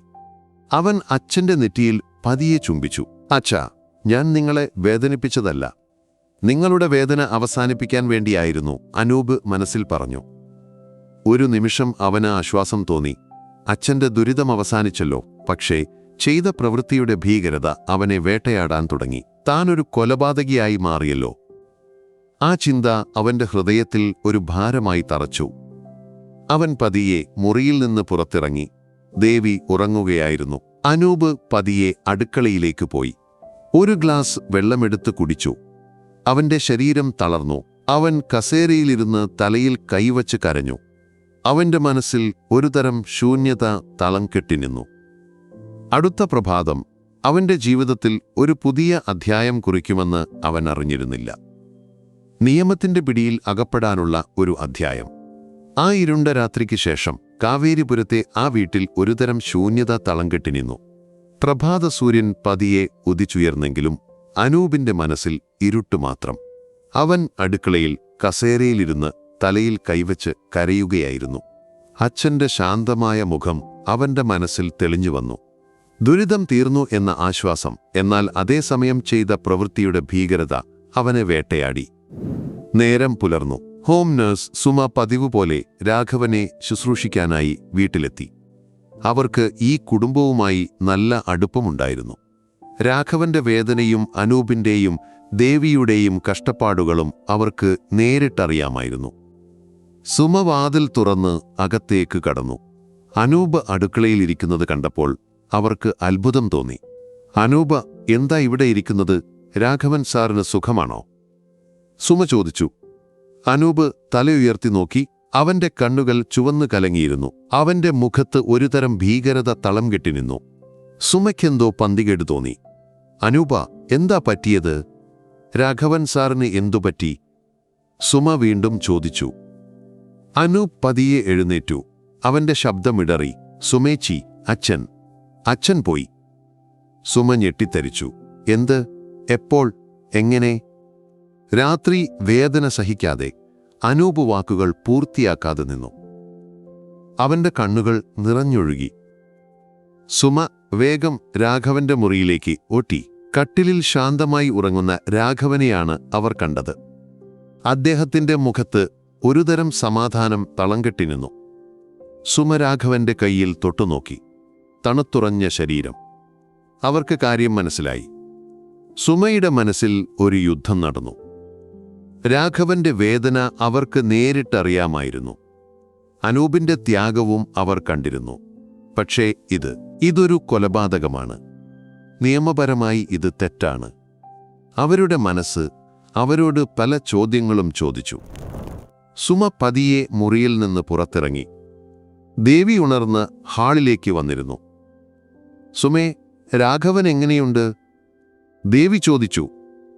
സുമയ്ക്ക് എന്തു പറയണമെന്നറിയാതെ നിന്നു. അനൂപ് ദേവിയുടെ അടുത്തേക്ക് ചെന്നു. അമ്മേ, അച്ഛൻ പോയി. ദേവി ഞെട്ടിത്തരിച്ചു. അവരുടെ കയ്യിൽ നിന്ന് ചായക്കോപ്പ നിലത്തേക്ക് വീണു ചിതറി. എന്ത്? എന്റെ രാഘവൻ! ദേവി നിലവിളിച്ചുകൊണ്ട് രാഘവന്റെ മുറിയിലേക്ക് ഓട്ടി. സുമ ഒരു നിമിഷം ചിന്തിച്ചു. താൻ എന്ത് ചെയ്യണം? നിയമത്തെ അനുസരിക്കണോ, അതോ ഈ കുടുംബത്തിന്റെ വേദന മനസ്സിലാക്കി നിശബ്ദയായിരിക്കണോ? ഒരു നേഴ്സ് എന്ന നിലയിൽ അവർക്ക് നിയമത്തോട് ഉത്തരവാദിത്തമുണ്ടായിരുന്നു. അവർക്ക് ഈ വിവരം പോലീസിനെ അറിയിക്കേണ്ടത് കടമയായിരുന്നു. സുമ തന്റെ മൊബൈൽ ഫോൺ എടുത്തു. വിറയ്ക്കുന്ന കൈകളോടെ അവർ പോലീസ് സ്റ്റേഷനിലേക്ക് വിളിച്ചു. ഹലോ, കാവേരിപുരത്തു നിന്നാണ്. ഇവിടെ ഒരു മരണം സംഭവിച്ചിട്ടുണ്ട്. സംശയകരമായ സാഹചര്യത്തിലാണ്. പോലീസ് ഉടൻ തന്നെ സ്ഥലത്തേക്ക് പുറപ്പെട്ടു. സുമയുടെ മനസ്സിൽ ഒരുതരം കുറ്റബോധം തോന്നി. താൻ ചെയ്തത് ശരിയാണോ? അനൂപിന്റെ മുഖം അവരുടെ മനസ്സിൽ തെളിഞ്ഞുവന്നു. ആ പയ്യൻ ചെയ്തത് അച്ഛനോടുള്ള സ്നേഹം കൊണ്ടാണല്ലോ. പോലീസ് ജീപ്പ് വീടിന്റെ മുറ്റത്ത് വന്നു നിന്നു. ഗ്രാമത്തിലെ ആളുകൾ പതിയെ വീടിന്റെ മുറ്റത്ത് തടിച്ചുകൂടി. പഞ്ചായത്ത് പ്രസിഡന്റ് രവീന്ദ്രൻ മാഷ്, അയൽവാസികൾ എല്ലാവരും ആകാംക്ഷയോടെ നോക്കി നിന്നു. പോലീസ് ഇൻസ്പെക്ടർ രാജേഷ് കുമാറും സംഘവും വീടിനകത്തേക്ക് കടന്നു. അനൂപ് ഹാളിൽ തലകുനിച്ചിരിക്കുകയായിരുന്നു. ദേവി രാഘവന്റെ മൃതദേഹത്തിനരികിൽ കിടന്ന് കരയുന്നുണ്ടായിരുന്നു. എന്താ ഇവിടെ സംഭവിച്ചത്? ഇൻസ്പെക്ടർ രാജേഷ് കുമാർ ഗൗരവത്തിൽ ചോദിച്ചു. സുമ മുന്നോട്ട് വന്നു. സർ, രാഘവൻ സാർ രാത്രി മരിച്ചു. അനൂപാണ്. സുമ വാക്കുകൾ പൂർത്തിയാക്കാതെ നിന്നു. രാജേഷ് കുമാർ അനൂപിനെ നോക്കി. അവന്റെ കണ്ണുകളിൽ ഭയവും നിസ്സഹായതയും ഒരുമിച്ചുണ്ടായിരുന്നു. നിങ്ങൾ ആരാണ്? എന്താ ഇവിടെ സംഭവിച്ചത്? അനൂപ് തലയുയർത്തി നോക്കി. അവന്റെ ശബ്ദമിടറി. ഞാൻ അനൂപ്, രാഘവന്റെ മകനാണ്. അച്ഛൻ മരിച്ചു. എങ്ങനെ മരിച്ചു? രാജേഷ് കുമാർ ചോദിച്ചു. അനൂപ് ഒരു നിമിഷം മരിച്ചു. പിന്നീട് അവനെല്ലാം തുറന്നു പറഞ്ഞു. അച്ഛന്റെ വേദന, അദ്ദേഹത്തിന്റെ യാചന, താൻ ചെയ്ത പ്രവൃത്തി. അവന്റെ ശബ്ദമിടറി. അവന്റെ കണ്ണുകളിൽ നിന്ന് കണ്ണുനീർ ധാരധാരയായി ഒഴുകി. ഞാൻ അച്ഛനെ കൊന്നതല്ല സർ. അച്ഛന്റെ വേദന അവസാനിപ്പിക്കാൻ വേണ്ടിയായിരുന്നു. എനിക്ക് അച്ഛനെ വേദനിപ്പിക്കാൻ കഴിഞ്ഞില്ല, അനൂപ് കരഞ്ഞുകൊണ്ട് പറഞ്ഞു. രാജേഷ് കുമാർ എല്ലാം ശ്രദ്ധയോടെ കേട്ടു. പിന്നീട് അദ്ദേഹം തന്റെ സംഘത്തോട് പറഞ്ഞു, മൃതദേഹം പോസ്റ്റ്മോർട്ടത്തിനായി മാറ്റുക. അനൂപിനെ അറസ്റ്റ് ചെയ്യുക. അനൂപ് ഞെട്ടിത്തെരിച്ചു. അറസ്റ്റ്? അവൻ ചെയ്തത് അച്ഛനോടുള്ള സ്നേഹം കൊണ്ടാണല്ലോ. അവനൊരു കൊലപാതകിയാണോ? ദേവി നിലവിളിച്ചുകൊണ്ട് അനൂപിന്റെ അടുത്തേക്ക് ഓട്ടി. മോനെ, എന്റെ മോനെ കൊണ്ടുപോകല്ലേ. പോലീസ് അനൂപിന്റെ കയ്യിൽ വിലങ്ങിട്ടു. അനൂപ് ഒരു നിമിഷം അമ്മയെ നോക്കി. അവന്റെ കണ്ണുകളിൽ ഒരുതരം നിസ്സഹായത തളം കെട്ടി നിന്നു. അവൻ പതിയെ പോലീസിനൊപ്പം പുറത്തേക്ക് നടന്നു. ഗ്രാമത്തിലെ ആളുകൾ അവനെ അത്ഭുതത്തോടെയും ഭയത്തോടെയും നോക്കി നിന്നു. കാവേരിപുരത്തെ ആ വീട്ടിൽ ഒരു പുതിയ ദുരിതം ആരംഭിക്കുകയായിരുന്നു. കാവേരിപുരത്തെ ആ ശാന്തമായ പ്രഭാതം ഒരു ഞെട്ടലോടെയാണ് ഉണർന്നത്. രാഘവന്റെ മരണം, മകൻ അനൂപിന്റെ അറസ്റ്റ്, വാർത്ത കാട്ടുതീ പോലെ പടർന്നു. ഗ്രാമത്തിലെ ചായക്കടകളിലും വഴിയോരങ്ങളിലും ആളുകൾ ഈ വിഷയത്തെക്കുറിച്ച് അടക്കം പറഞ്ഞു. ചിലർക്ക് അനൂപിനോട് സഹതാപം തോന്നി, മറ്റു ചിലർ അവനെ കൊലപാതകിയായി മുദ്രകുത്തി. പോലീസ് സ്റ്റേഷനിൽ ഇൻസ്പെക്ടർ രാജേഷ് കുമാറിന്റെ മുന്നിൽ അനൂപ് തലകുനിച്ചു നിന്നു. രാജേഷ് കുമാർ കർക്കശക്കാരനായ ഒരു പോലീസ് ഉദ്യോഗസ്ഥനായിരുന്നു. നിയമം നിയമമാണ് എന്ന ചിന്താഗതിയുള്ളയാൾ. അനൂപ്, നിങ്ങൾ എന്തിനാണ് നിങ്ങളുടെ അച്ഛനെ കൊന്നത്? രാജേഷ് കുമാർ ചോദിച്ചു. ഞാൻ അച്ഛനെ കൊന്നതല്ല സർ. അച്ഛന്റെ വേദന അവസാനിപ്പിക്കാൻ വേണ്ടിയായിരുന്നു, അനൂപ് ഇടറിയ ശബ്ദത്തിൽ പറഞ്ഞു. അവൻ നടന്നതെല്ലാം വിശദീകരിച്ചു. അച്ഛന്റെ വീഴ്ച, കാൽ മുറിച്ചു മാറ്റിയത്, ഉണങ്ങാത്ത മുറിവുകൾ, വേദന, അച്ഛന്റെ യാചനകൾ. അച്ഛൻ വേദന സഹിക്കാൻ വയ്യാതെ മരിക്കാൻ ആഗ്രഹിച്ചു. ഞാൻ അച്ഛന്റെ ആഗ്രഹം നിറവേറ്റുക മാത്രമാണ് ചെയ്തത്, അനൂപ് പറഞ്ഞു. അവന്റെ കണ്ണുകൾ നിറഞ്ഞൊഴുകി. രാജേഷ് കുമാർ എല്ലാം ശ്രദ്ധയോടെ കേട്ടു. നിങ്ങൾ പറയുന്നതെല്ലാം മനസ്സിലാക്കുന്നു, പക്ഷേ നിയമത്തിന്റെ കണ്ണിൽ ഇത് കൊലപാതകമാണ്. ദയാവധം നമ്മുടെ രാജ്യത്ത് നിയമപരമല്ല. അനൂപിന്റെ മനസ്സിൽ ഒരുതരം നിരാശ തോന്നി. താൻ ചെയ്തത് ശരിയാണെന്ന് അവന് ഉറപ്പായിരുന്നു. പക്ഷേ നിയമത്തിന് അത് മനസ്സിലാകുന്നില്ലല്ലോ. പോസ്റ്റ്മോർട്ടം റിപ്പോർട്ട് വന്നു. രാഘവന്റെ മരണം ശ്വാസമുട്ടിയാണെന്ന് റിപ്പോർട്ടിൽ വ്യക്തമായിരുന്നു. അനൂപ് ഉപയോഗിച്ച തൂവാലയും മറ്റ് തെളിവുകളും പോലീസ് കണ്ടെത്തി. തെളിവുകൾ അനൂപിന് എതിരായിരുന്നു. അനൂപിനെ മജിസ്ട്രേറ്റിന് മുന്നിൽ ഹാജരാക്കി. മജിസ്ട്രേറ്റ് അവനെ റിമാൻഡ് ചെയ്തു. ജാമ്യം ലഭിച്ചില്ല. അനൂപിന്റെ മനസ്സിൽ ഭാവിയെക്കുറിച്ചുള്ള ആശങ്കകൾ നിറഞ്ഞു. താൻ ജയിലിൽ കിടക്കേണ്ടി വരുമോ? തന്റെ അമ്മ ഒറ്റയ്ക്കാകില്ലേ? ദേവി മകനെ കാണാൻ ജയിലിലേക്ക് വന്നു. അനൂപിനെ കണ്ടപ്പോൾ ദേവി പൊട്ടിക്കരഞ്ഞു. മോനെ, നീ എന്തിനാ ഇങ്ങനെ ചെയ്തത്? നിനക്കിങ്ങനെയൊരു വിപത്ത് വരുത്തിവെച്ചല്ലോ. അമ്മേ, അച്ഛന്റെ വേദന കാണാൻ എനിക്ക് കഴിഞ്ഞില്ല, അനൂപ് പറഞ്ഞു. അവന്റെ കണ്ണുകളും നിറഞ്ഞൊഴുകി. എല്ലാം എന്റെ വിധിയാണ് മോനെ, ദേവി പറഞ്ഞു. അവരുടെ കണ്ണുകളിൽ നിസ്സഹായത തളം കെട്ടിനിന്നു. കാവേരിപുരത്തെ പഞ്ചായത്ത് പ്രസിഡന്റ് രവീന്ദ്രൻ മാഷ് അനൂപിന്റെ കുടുംബത്തെ സഹായിക്കാൻ മുന്നോട്ടു വന്നു. അദ്ദേഹം ഒരു വക്കീലിനെ ഏർപ്പാടാക്കി. പ്രശസ്തനായ ക്രിമിനൽ വക്കീൽ അഡ്വക്കേറ്റ് രഘുനാഥ് അനൂപിന്റെ കേസ് ഏറ്റെടുത്തു. രഘുനാഥ് നിയമപരമായ കാര്യങ്ങളിൽ അതീവ ശ്രദ്ധാലുവും എന്നാൽ മനുഷ്യത്വപരമായ സമീപനവുമുള്ള ഒരാളായിരുന്നു. അനൂപ്, നിങ്ങൾ ചെയ്തത് നിയമപരമായി തെറ്റാണ്, പക്ഷേ നിങ്ങളുടെ ഉദ്ദേശ്യം നല്ലതായിരുന്നു. ദയ എന്ന ആശയത്തെക്കുറിച്ച് കോടതിയിൽ വാദിക്കാൻ നമുക്ക് ശ്രമിക്കാം, രഘുനാഥ് അനൂപിനോട് പറഞ്ഞു. അനൂപിന് ഒരുതരം പ്രതീക്ഷ തോന്നി. ഒരുപക്ഷെ കോടതിക്ക് തന്റെ വേദന മനസ്സിലാക്കാൻ കഴിഞ്ഞാലോ. കേസ് കോടതിയിലെത്തി. പ്രോസിക്യൂഷൻ അനൂപിനെ ഒരു കൊലപാതകിയായി ചിത്രീകരിച്ചു. പ്രതി സ്വന്തം അച്ഛനെ കൊലപ്പെടുത്തി. ഇത് ക്രൂരമായ കൊലപാതകമാണ്. ഇയാൾക്ക് പരമാവധി ശിക്ഷ നൽകണം, പ്രോസിക്യൂട്ടർ വാദിച്ചു. പ്രതിഭാഗം വക്കീൽ രഘുനാഥ് അനൂപിനു വേണ്ടി വാദിച്ചു. എന്റെ കക്ഷി ചെയ്തത് കൊലപാതകമല്ല, അത് ദയയായിരുന്നു. വർഷങ്ങളായി വേദന സഹിക്കുന്ന ഒരു മനുഷ്യന്റെ ദുരിതം അവസാനിപ്പിക്കാൻ ഒരു മകൻ ചെയ്ത ത്യാഗമായിരുന്നു അത്. ദയാവധം നിയമപരമല്ലായിരിക്കാം, പക്ഷേ മനുഷ്യത്വത്തിന്റെ പേരിൽ ഈ കേസിനെ കാണണം. രഘുനാഥ് രാഘവന്റെ രോഗാവസ്ഥയും അനൂപിന്റെ ത്യാഗവും കോടതിയിൽ വിശദീകരിച്ചു. ഹോം നഴ്സ് സുമയെ സാക്ഷിയായി വിസ്തരിച്ചു. സുമ രാഘവന്റെ വേദനയെക്കുറിച്ചും അനൂപിന്റെ ശുശ്രൂഷയെക്കുറിച്ചും കോടതിയിൽ പറഞ്ഞു. പക്ഷേ പ്രോസിക്യൂഷൻ ശക്തമായ വാദങ്ങൾ ഉന്നയിച്ചു. എല്ലാ കൊലപാതകങ്ങൾക്കും ഓരോ കാരണങ്ങളുണ്ടാകും, പക്ഷേ അതൊന്നും കൊലപാതകത്തെ ന്യായീകരിക്കുന്നില്ല. ദയാവധം നിയമപരമായി അംഗീകരിക്കുന്നില്ലെങ്കിൽ ഇത് കൊലപാതകം തന്നെയാണ്. അനൂപ് കോടതിയിൽ നിസ്സഹായനായി നിന്നു. അവന്റെ കണ്ണുകൾ കോടതി മുറിയിലെ ആളുകളിൽ പരതി. ചിലരുടെ കണ്ണുകളിൽ സഹതാപം കണ്ടു, മറ്റു ചിലരുടെ കണ്ണുകളിൽ വിധിയെഴുതൽ. തന്റെ ബോധ്യം കോടതിക്കു മനസ്സിലാകുന്നില്ലല്ലോ എന്ന ചിന്ത അവനെ വല്ലാതെ വിഷമിപ്പിച്ചു. കാവേരിപുരം കൊലപാതക കേസ് സംസ്ഥാനമൊട്ടാകെ ശ്രദ്ധ നേടി. പത്രങ്ങളും ചാനലുകളും ഈ കേസിനെക്കുറിച്ച് വിശദമായ റിപ്പോർട്ടുകൾ നൽകി. ദയാവധം എന്ന വിഷയത്തെക്കുറിച്ചുള്ള ചർച്ചകൾ സമൂഹത്തിൽ സജീവമായി. അനൂപിന് അനുകൂലിച്ചും പ്രതികൂലിച്ചും ആളുകൾ സംസാരിച്ചു. കോടതി മുറിയിൽ വാദപ്രതിവാദങ്ങൾ കൊടുമ്പിരികൊണ്ടു. പ്രോസിക്യൂഷൻ അഡ്വക്കേറ്റ് പ്രകാശ് അനൂപിനെ ഒരു ക്രൂരനായ കൊലപാതകിയായി ചിത്രീകരിച്ചു. പ്രതി സ്വന്തം അച്ഛനെ കഴുത്തുഞെരിച്ചു കൊന്നു.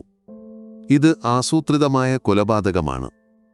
ദയ എന്ന വാക്ക് ഈ കേസിൽ ഒരു മറ മാത്രമാണ്. നിയമം അതിന്റെ വഴിക്ക് പോകണം, പ്രകാശ് വാദിച്ചു. പ്രകാശ് പോസ്റ്റ്മോർട്ടം റിപ്പോർട്ട് കോടതിയിൽ സമർപ്പിച്ചു. രാഘവന്റെ കഴുത്തിൽ തൂവാല അമർത്തിയതിന്റെ പാടുകളും ശ്വാസം മുട്ടി മരിച്ചതിന്റെ തെളിവുകളും അദ്ദേഹം ചൂണ്ടിക്കാട്ടി. അനൂപ് ഉപയോഗിച്ച തൂവാലയും തെളിവായി ഹാജരാക്കി. ഈ തൂവാലയാണ് പ്രതിയുടെ കുറ്റകൃത്യത്തിന് തെളിവ്, പ്രകാശ് പറഞ്ഞു. പ്രതിഭാഗം വക്കീൽ അഡ്വക്കേറ്റ് രഘുനാഥ് അനൂപിനു വേണ്ടി ശക്തമായി വാദിച്ചു. എന്റെ കക്ഷി ചെയ്തത് കൊലപാതകമല്ല, അത് ദയയായിരുന്നു. വർഷങ്ങളായി വേദന സഹിക്കുന്ന ഒരു മനുഷ്യന്റെ ദുരിതം അവസാനിപ്പിക്കാൻ ഒരു മകൻ ചെയ്ത ത്യാഗമായിരുന്നു അത്. ദയാവധം നമ്മുടെ രാജ്യത്ത് നിയമപരമല്ലായിരിക്കാം, പക്ഷേ മനുഷ്യത്വത്തിന്റെ പേരിൽ ഈ കേസിനെ കാണണം. രഘുനാഥ് രാഘവന്റെ രോഗാവസ്ഥയെക്കുറിച്ച് വിശദമായി പറഞ്ഞു. രാഘവന്റെ വേദന, അദ്ദേഹത്തിന്റെ നിസ്സഹായത, മകനോടുള്ള യാചനകൾ എന്നിവയെല്ലാം അദ്ദേഹം കോടതിയിൽ അവതരിപ്പിച്ചു. ഹോം നേഴ്സ് സുമയെ വീണ്ടും സാക്ഷിയായി വിസ്തരിച്ചു. സുമ രാഘവന്റെ വേദനയെക്കുറിച്ചും അനൂപിന്റെ ത്യാഗത്തെക്കുറിച്ചും കോടതിയിൽ പറഞ്ഞു. രാഘവൻ സാർ ഉറങ്ങാതെ നിലവിളിക്കുമായിരുന്നു, എന്നെ ഒന്ന് കൊന്നുതരുമോ, ഈ വേദന സഹിക്കാൻ എനിക്ക് വയ്യ എന്ന് അദ്ദേഹം എപ്പോഴും പറയുമായിരുന്നു. അനൂപ് രാവും പകലും അദ്ദേഹത്തിന് കൂട്ടിരുന്നു. അവന്റെ ഉറക്കം നഷ്ടപ്പെട്ടു. അവന്റെ ജീവിതം അച്ഛനു വേണ്ടി മാത്രമായിരുന്നു, സുമ വിതുമ്പിക്കൊണ്ട് പറഞ്ഞു. രഘുനാഥ് ദയാവധത്തെക്കുറിച്ചുള്ള ലോകത്തിലെ വിവിധ രാജ്യങ്ങളിലെ നിയമങ്ങളെക്കുറിച്ചും ചർച്ചകളെക്കുറിച്ചും കോടതിയിൽ സംസാരിച്ചു. മനുഷ്യന്റെ വേദനയ്ക്ക് ഒരു പരിധിയുണ്ട്. ആ വേദന സഹിക്കാനാവാതെ മരിക്കാൻ ആഗ്രഹിക്കുന്ന ഒരു വ്യക്തിക്ക് സമാധാനപരമായ മരണം നൽകുന്നത് തെറ്റാണോ? നിയമം മനുഷ്യനു വേണ്ടിയല്ലേ? രഘുനാഥ് ചോദിച്ചു. അനൂപ് കോടതിയിൽ നിസ്സഹായനായി നിന്നു. അവന്റെ കണ്ണുകൾ കോടതി മുറിയിലെ ആളുകളിൽ പരതി. ചിലരുടെ കണ്ണുകളിൽ സഹതാപം കണ്ടു, മറ്റു ചിലരുടെ കണ്ണുകളിൽ വിധിയെഴുതൽ. തന്റെ ബോധ്യം കോടതിക്ക് മനസ്സിലാകുന്നില്ലല്ലോ എന്ന ചിന്ത അവനെ വല്ലാതെ വിഷമിപ്പിച്ചു. സാമൂഹിക പ്രവർത്തകരും മാധ്യമപ്രവർത്തകരും കോടതി മുറിയിൽ തടിച്ചുകൂടി. കേസിന്റെ ഓരോ നിമിഷവും അവർ റിപ്പോർട്ട് ചെയ്തു. ദയാവധം നിയമപരമാക്കണമോ എന്നതിനെക്കുറിച്ച് പൊതുസമൂഹത്തിൽ വലിയ ചർച്ചകൾ നടന്നു. ചിലർ അനൂപിനെ പിന്തുണച്ചു, മറ്റു ചിലർ അവനെ കൊലപാതകിയായി കണ്ടു. അനൂപിന്റെ അമ്മ ദേവി കോടതി മുറിയിൽ മകനെ നോക്കി കണ്ണീർ പൊഴിച്ചു. അവരുടെ കണ്ണുകളിൽ നിസ്സഹായതയും വേദനയും തളം കെട്ടിനിന്നു. പ്രോസിക്യൂഷൻ വീണ്ടും വാദിച്ചു. നിയമം നിയമമാണ്. ദയാവധം നിയമപരമല്ലെങ്കിൽ അത് കൊലപാതകമാണ്. പ്രതിക്ക് പരമാവധി ശിക്ഷ നൽകണം. ഇത് സമൂഹത്തിനൊരു പാഠമാകണം. രഘുനാഥ് അവസാനമായി വാദിച്ചു. എന്റെ കക്ഷി ചെയ്തത് സ്നേഹത്തിന്റെ പേരിലാണ്. ഒരു മകൻ തന്റെ അച്ഛനോടുള്ള സ്നേഹം കാരണം ചെയ്ത ത്യാഗമായിരുന്നു അത്. ഈ കേസ് ഒരു വ്യക്തിയുടെ മാത്രം കേസല്ല. ഇത് മനുഷ്യത്വത്തെക്കുറിച്ചുള്ള ഒരു ചോദ്യമാണ്. ബഹുമാനപ്പെട്ട കോടതി, ഈ കേസിനെ മനുഷ്യത്വപരമായ കാഴ്ചപ്പാടിൽ കാണണമെന്ന് ഞാൻ അഭ്യർത്ഥിക്കുന്നു. കോടതി മുറിയിൽ ഒരു നിശബ്ദത തളംകെട്ടി നിന്നു. എല്ലാവരും ആകാംക്ഷയോടെ വിധി കാത്തിരുന്നു. അനൂപിന്റെ ഹൃദയം അതിവേഗം മിടിച്ചു. അവന്റെ ജീവിതം ഈ വിധിയിൽ ആശ്രയിച്ചിരിക്കുന്നു. ജഡ്ജി തന്റെ വിധി പ്രസ്താവിക്കാൻ തുടങ്ങി. ഈ കേസിൽ പ്രോസിക്യൂഷനും പ്രതിഭാഗവും തങ്ങളുടെ വാദങ്ങൾ ശക്തമായി അവതരിപ്പിച്ചു. പ്രതി അനൂപ് തന്റെ അച്ഛനെ കൊലപ്പെടുത്തിയെന്ന് പ്രോസിക്യൂഷൻ തെളിയിച്ചു. പോസ്റ്റ്മോർട്ടം റിപ്പോർട്ടും മറ്റ് തെളിവുകളും ഇത് ശരിവയ്ക്കുന്നു. അനൂപിന്റെ ഹൃദയം നിലച്ചതുപോലെ തോന്നി. അവൻ തന്റെ വക്കീൽ രഘുനാഥിനെ നോക്കി. രഘുനാഥിന്റെ മുഖത്ത് നിരാശ നിഴലിച്ചു. പ്രതിഭാഗം വക്കീൽ ഇത് ദയാവധമായിരുന്നു എന്ന് വാദിച്ചു. രാഘവന്റെ രോഗാവസ്ഥയും വേദനയും കോടതിക്ക് മനസ്സിലാക്കാൻ കഴിയുന്നുണ്ട്. ഒരു മകൻ തന്റെ അച്ഛനോടുള്ള സ്നേഹം കാരണം ചെയ്ത പ്രവൃത്തിയായിരുന്നു ഇത് എന്നതും കോടതിക്ക് ബോധ്യമായിട്ടുണ്ട്. പക്ഷേ ജഡ്ജി ഒരു നിമിഷം നിർത്തി. കോടതി മുറിയിൽ പിൻവലിച്ച സൂചി വീഴുന്ന ശബ്ദം പോലും കേൾക്കാമായിരുന്നു. നമ്മുടെ രാജ്യത്ത് ദയാവധം നിയമപരമല്ല. നിയമം നിയമമാണ്. നിയമത്തിനു മുന്നിൽ എല്ലാവരും തുല്യരാണ്. ഒരു വ്യക്തിയുടെ ജീവനെടുക്കാൻ മറ്റൊരാൾക്ക് അവകാശമില്ല, അത് എത്ര വലിയ സ്നേഹത്തിന്റെ പേരിലാണെങ്കിൽ പോലും. അനൂപിന്റെ കണ്ണുകൾ നിറഞ്ഞു. അവന്റെ പ്രതീക്ഷകൾ തകർന്നു. അതുകൊണ്ട് ഈ കോടതി പ്രതി അനൂപിനെ ഇന്ത്യൻ ശിക്ഷാ നിയമം 302 വകുപ്പ് പ്രകാരം കൊലപാതക കുറ്റത്തിന് കുറ്റക്കാരനാണെന്ന് കണ്ടെത്തുന്നു. ആ വാക്കുകൾ ഒരു ഇടിത്തീ പോലെ അനൂപിന്റെ തലയിൽ പതിച്ചു. അവൻ ഒരു കൊലപാതകിയായി മുദ്രകുത്തപ്പെട്ടു. ശിക്ഷ പിന്നീട് പ്രസ്താവിക്കും, ജഡ്ജി പറഞ്ഞു. അനൂപിന്റെ അമ്മ ദേവി പൊട്ടിക്കരഞ്ഞുകൊണ്ട് നിലത്തേക്ക് ഊർന്നുപോയി. രഘുനാഥ് അവരെ താങ്ങിപ്പിടിച്ചു.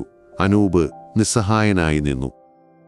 അവന്റെ കണ്ണുകളിൽ നിന്ന് കണ്ണുനീർ ധാരധാരയായി ഒഴുകി. മാധ്യമപ്രവർത്തകർ ക്യാമറകളുമായി അനൂപിന്റെ അടുത്തേക്ക് പാഞ്ഞെടുത്തു. നിങ്ങൾക്ക് എന്താണ് പറയാനുള്ളത്?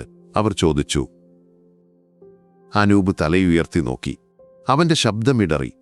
ഞാൻ അച്ഛനെ കൊന്നതല്ല. അച്ഛന്റെ വേദന അവസാനിപ്പിക്കാൻ വേണ്ടിയായിരുന്നു. എന്റെ ബോധ്യം തെറ്റാണെങ്കിൽ ഇരവിപ്പുറം കേസിലെ കൊലപാതകിയെ വെറുതെ വിടരുതെന്നും നീതിയുടെ തുലാസിൽ ഉയർത്തണമെന്നും ഞാൻ പറയുന്നു. പക്ഷേ ഈ വേദന അനുഭവിക്കുന്നവർക്ക് സമാധാനപരമായ മരണം നൽകാൻ സർക്കാർ നിയമം കൊണ്ടുവരണം. എന്റെ അച്ഛനെപ്പോലെ ആരും വേദന സഹിക്കരുത്. അനൂപിന്റെ വാക്കുകൾ കോടതി മുറിയിൽ മുഴങ്ങി. അവന്റെ ആത്മാർത്ഥതയും ധാർമ്മിക ബോധവും ആ വാക്കുകളിൽ പ്രകടമായിരുന്നു. പക്ഷേ നിയമത്തിന് അത് മനസ്സിലാക്കാൻ കഴിഞ്ഞില്ലല്ലോ. അനൂപിനെ ജയിലിലേക്ക് മാറ്റി. അവന്റെ ജീവിതം ജയിൽ മുറിയിലെ 4 ചുവരുകൾക്കുള്ളിൽ ഒതുങ്ങി. അവന്റെ മനസ്സിൽ അച്ഛന്റെ മുഖം തെളിഞ്ഞുവന്നു. താൻ ചെയ്തത് ശരിയാണോ തെറ്റാണോ എന്ന ചോദ്യം അവനെ വേട്ടയാടി. വിധിക്ക് ശേഷം അനൂപിന്റെ ജീവിതം ജയിൽ മുറിയിലെ 4 ചുവരുകൾക്കുള്ളിൽ ഒതുങ്ങി. അവന്റെ ലോകം ചെറുതായി, പുറം ലോകവുമായി അവന് ബന്ധമില്ലാതായി. ജയിലിലെ ആദ്യ ദിവസങ്ങൾ അവന് വളരെ കഠിനമായിരുന്നു. ഓരോ നിമിഷവും അച്ഛന്റെ ഓർമ്മകൾ അവനെ വേട്ടയാടി. താനൊരു കൊലപാതകിയായി മുദ്രകുത്തപ്പെട്ടല്ലോ എന്ന ചിന്ത അവനെ വല്ലാതെ വിഷമിപ്പിച്ചു. ജയിലിൽ അവൻ പലതരം മനുഷ്യരെ കണ്ടു. കൊലപാതകികൾ, കള്ളന്മാർ, മറ്റു കുറ്റവാളികൾ. അവരുമായി സംസാരിച്ചപ്പോൾ അനൂപിന് ഒരു കാര്യം മനസ്സിലായി. താൻ ചെയ്തത് സ്നേഹത്തിന്റെ പേരിലാണ്. പക്ഷേ അവർ ചെയ്തത് സ്വാർത്ഥ താൽപ്പര്യങ്ങൾക്ക് വേണ്ടിയാണ്. ഈ വ്യത്യാസം അവന് ആശ്വാസം നൽകി.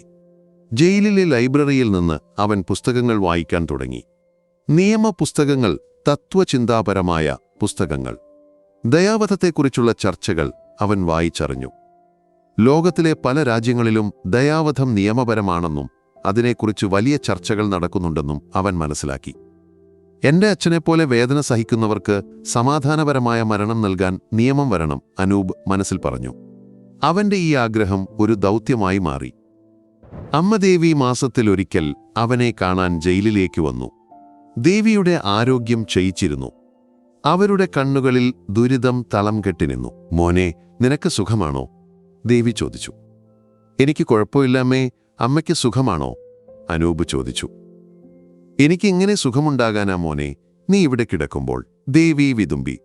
അനൂപ് അമ്മയെ ആശ്വസിപ്പിച്ചു. അമ്മ വിഷമിക്കരുത്, എല്ലാം ശരിയാകും. ഞാൻ ചെയ്തത് തെറ്റായിരുന്നില്ല അമ്മേ. അച്ഛന്റെ വേദന അവസാനിപ്പിക്കാൻ വേണ്ടിയായിരുന്നു. ദേവി മകനെ നോക്കി. അവരുടെ കണ്ണുകളിൽ സ്നേഹവും വേദനയും ഒരുമിച്ചുണ്ടായിരുന്നു. അവർ മകനെ കുറ്റപ്പെടുത്തിയില്ല. മകൻ ചെയ്തത് സ്നേഹം കൊണ്ടാണെന്ന് അവർക്കറിയാമായിരുന്നു. അനൂപിന്റെ കേസ് മാധ്യമങ്ങളിൽ ഇപ്പോഴും സജീവമായിരുന്നു. ചില പത്രപ്രവർത്തകർ അനൂപിനെ ജയിലിൽ സന്ദർശിച്ചു. അവർ അവന്റെ കഥ കേട്ടു. അനൂപിന്റെ വാക്കുകൾ അവർ റിപ്പോർട്ട് ചെയ്തു. നരകയാതന അനുഭവിക്കുന്നവർക്ക് സമാധാനപരമായ മരണം നൽകാൻ സർക്കാർ നിയമം കൊണ്ടുവരണം. ഈ വാക്കുകൾ പൊതുസമൂഹത്തിൽ വലിയ ചലനങ്ങളുണ്ടാക്കി.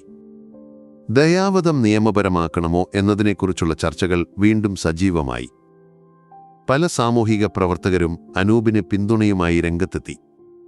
ജയിലിലെ ജീവിതം അനൂപിനെ കൂടുതൽ കരുത്തനാക്കി. അവൻ തന്റെ ബോധ്യങ്ങളിൽ ഉറച്ചുനിന്നു. താൻ ചെയ്തത് ശരിയാണെന്ന് അവന് ഉറപ്പായിരുന്നു. നിയമം അവനെ ഒരു കൊലപാതകിയായി കണ്ടിരിക്കാം, പക്ഷേ അവന്റെ മനസാക്ഷി അവനെ കുറ്റപ്പെടുത്തിയില്ല. വർഷങ്ങൾ കടന്നുപോയി. അനൂപിന്റെ ശിക്ഷാകാലാവധി പൂർത്തിയായി. അവൻ ജയിൽ മോചിതനായി. പുറം ലോകം അവനെ അത്ഭുതപ്പെടുത്തി. പല മാറ്റങ്ങളും സംഭവിച്ചിരുന്നു. അമ്മദേവി അവനെ കാത്തുനിന്നു. അനൂപ് അമ്മയെ കെട്ടിപ്പിടിച്ചു. അവരുടെ കണ്ണുകൾ നിറഞ്ഞൊഴുകി. മോനെ, നീ വന്നല്ലോ, ദേവി പറഞ്ഞു. അനൂപ് അമ്മയെയും കൂട്ടി വീട്ടിലേക്ക് നടന്നു. കാവേരിപുരത്തെ ആ വീട് അവനെ കാത്തിരിപ്പുണ്ടായിരുന്നു. അവന്റെ മനസ്സിൽ ഒരു പുതിയ ദൗത്യമുണ്ടായിരുന്നു. തന്റെ അച്ഛനെപ്പോലെ ആരും വേദന സഹിക്കരുത്. ദയാവധം നിയമപരമാക്കാൻ വേണ്ടിയുള്ള പോരാട്ടം. ജയിൽ മോചിതനായ ശേഷം അനൂപ് കാവേരിപുരത്തെ തന്റെ വീട്ടിലേക്ക് മടങ്ങി. വീടിന്റെ മുറ്റത്ത് മാവിൻ ചുവട്ടിലിരുന്ന് അച്ഛനുമായി സംസാരിച്ച ഓർമ്മകൾ അവന്റെ മനസ്സിൽ തെളിഞ്ഞുവന്നു. എല്ലാം മാറിയിരിക്കുന്നു. അച്ഛനില്ല, പഴയ സന്തോഷങ്ങളില്ല. പക്ഷേ അവന്റെ മനസ്സിൽ ഒരു പുതിയ ദൗത്യമുണ്ടായിരുന്നു. അമ്മ ദേവി അവനെ സ്നേഹത്തോടെ സ്വീകരിച്ചു. അവരുടെ കണ്ണുകളിൽ പ്രതീക്ഷയുടെ തിളക്കം കണ്ടു. മകൻ തിരിച്ചുവന്നല്ലോ. അനൂപ് തന്റെ ജീവിതം ദയാവധത്തെക്കുറിച്ചുള്ള ബോധവൽക്കരണത്തിനായി മാറ്റിവെച്ചു. അവൻ പല വേദികളിലും സംസാരിച്ചു. തന്റെ അച്ഛന്റെ കഥ പറഞ്ഞു. വേദന സഹിക്കുന്ന മനുഷ്യരുടെ ദുരിതങ്ങൾ അവൻ വിവരിച്ചു. എന്റെ അച്ഛനെപ്പോലെ ആരും വേദന സഹിക്കരുത്. ദയാവധം നിയമപരമാക്കാൻ സർക്കാർ നിയമം കൊണ്ടുവരണം, അവൻ ആവർത്തിച്ചു. അവന്റെ വാക്കുകൾ സമൂഹത്തിൽ വലിയ ചലനങ്ങളുണ്ടാക്കി. പലരും അവന് പിന്തുണയുമായി രംഗത്തെത്തി. ഡോക്ടർമാർ, സാമൂഹിക പ്രവർത്തകർ, നിയമവിദഗ്ധർ എല്ലാവരും ഈ വിഷയത്തെക്കുറിച്ച് ചർച്ച ചെയ്തു. മാധ്യമങ്ങൾ അനൂപിന്റെ കഥ വീണ്ടും റിപ്പോർട്ട് ചെയ്തു. അവൻ ഒരു കൊലപാതകിയായിരുന്നില്ല, മറിച്ച് ഒരു ദൗത്യവാഹകനായിരുന്നു എന്ന് അവർ എഴുതി. ഒരു ദിവസം അനൂപിന്റെ പഴയ കോളേജ് സുഹൃത്ത് വിപിൻ അവനെ കാണാൻ വന്നു. വിപിൻ ഇപ്പോൾ ഒരു പ്രമുഖ പത്രപ്രവർത്തകനായിരുന്നു. അനൂപ, നിന്റെ പോരാട്ടം ഞാൻ കണ്ടു. ഞാൻ നിനക്ക് എല്ലാ പിന്തുണയും നൽകും, വിപിൻ പറഞ്ഞു. അനൂപിന് സന്തോഷം തോന്നി. അവന്റെ പോരാട്ടത്തിന് പിന്തുണ ലഭിക്കുന്നുണ്ടല്ലോ. വർഷങ്ങൾ കടന്നുപോയി. ദയാവധം നിയമപരമാക്കാനുള്ള ചർച്ചകൾ പാർലമെന്റിലെത്തി. അനൂപ് ഈ വിഷയത്തിൽ ഒരു പ്രധാന ശബ്ദമായി മാറി. അവന്റെ വാക്കുകൾ നിയമനിർമ്മാതാക്കളെ സ്വാധീനിച്ചു. ഒരു ദിവസം പാർലമെന്റ് ദയാവധം നിയമപരമാക്കാനുള്ള ബിൽ പാസാക്കി. ചില നിബന്ധനകളോടെ കഠിനമായ വേദന സഹിക്കുന്ന, രോഗം ഭേദമാക്കാൻ കഴിയാത്ത രോഗികൾക്ക് ദയാവധം അനുവദിക്കുന്ന നിയമം നിലവിൽ വന്നു. ആ വാർത്ത കേട്ടപ്പോൾ അനൂപിന്റെ കണ്ണുകൾ നിറഞ്ഞു. അവന്റെ അച്ഛന്റെ ആഗ്രഹം സഫലമായിരിക്കുന്നു. അച്ഛന്റെ വേദനയ്ക്ക് ഒരു അർത്ഥമുണ്ടായിരിക്കുന്നു. അനൂപ് അമ്മയെ കെട്ടിപ്പിടിച്ചു. അമ്മേ, അച്ഛന്റെ ആഗ്രഹം സഫലമായി. ദേവിയുടെ കണ്ണുകളും നിറഞ്ഞൊഴുകി. എന്റെ രാഘവൻ, അവൻ സമാധാനത്തോടെ ഉറങ്ങുന്നുണ്ടാകും. അനൂപിന്റെ മനസ്സിൽ ഒരു തരം ആശ്വാസം തോന്നി. താൻ ഒരു കൊലപാതകിയായിരുന്നില്ല. താൻ ചെയ്തത് സ്നേഹത്തിന്റെ പേരിലായിരുന്നു. നിയമം അവനെ ശിക്ഷിച്ചിരിക്കാം, പക്ഷേ അവന്റെ മനസാക്ഷി അവനെ കുറ്റപ്പെടുത്തിയില്ല. കാവേരിപുരത്തെ ആ വീട്ടിൽ ഒരു പുതിയ പ്രഭാതം ഉദിച്ചുയർന്നു. അനൂപിന്റെ ജീവിതം ഒരു പുതിയ അധ്യായത്തിലേക്ക് കടന്നു. അവന്റെ പോരാട്ടം അവസാനിച്ചിരിക്കുന്നു, പക്ഷേ അവന്റെ ഓർമ്മകളിൽ അച്ഛൻ എപ്പോഴും ജീവിച്ചിരുന്നു. വേദനയിൽ നിന്ന് മോചനം ലഭിച്ച ഒരാത്മാവായി.